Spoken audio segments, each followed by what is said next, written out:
ఒక అందమైన అడవిలో ఓ దయగల ఆవు గడ్డి తింటూ జీవించేది. ఆవు తన పిల్లని ఎంతో ప్రేమించేది. ప్రతి సాయంత్రం ఆవు తన పిల్లకి పాలివ్వడానికి ఇంటికి తిరిగి వచ్చేది. ఒకరోజు దారిలో ఆకలితో ఉన్న పులి ముందుకు వచ్చి గర్జించింది. నేను చాలా ఆకలిగా ఉన్నాను. నిన్ను తినేస్తాను. ఆవు భయపడి, కానీ వినమ్రంగా చెప్పింది. పులిరాజా, నాకు నా పిల్లకి ఒక్కసారి పాలు ఇవ్వనివ్వు.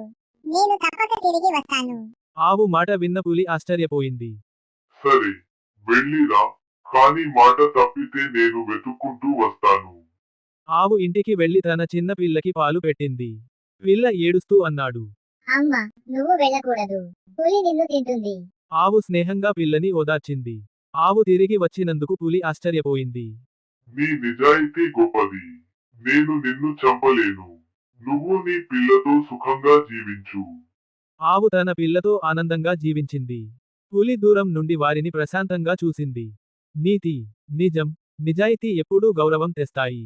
శత్రువులు కూడా మిత్రులవుతారు. రాజు మరియు కిరణ్ అనే ఇద్దరు స్నేహితులు చిన్నప్పటి నుంచే మంచి మిత్రులు.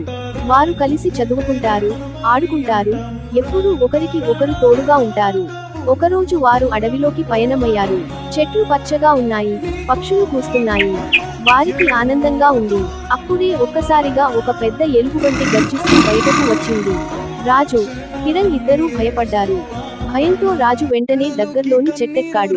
కిరణ్ మాత్రం చెట్టు ఎక్కలేక నేలపై పడ్డాడు. కిరణ్ తన తెలివి ఉపయోగించాడు. శ్వాస ఆపి చనిపోయినట్టు నటించాడు.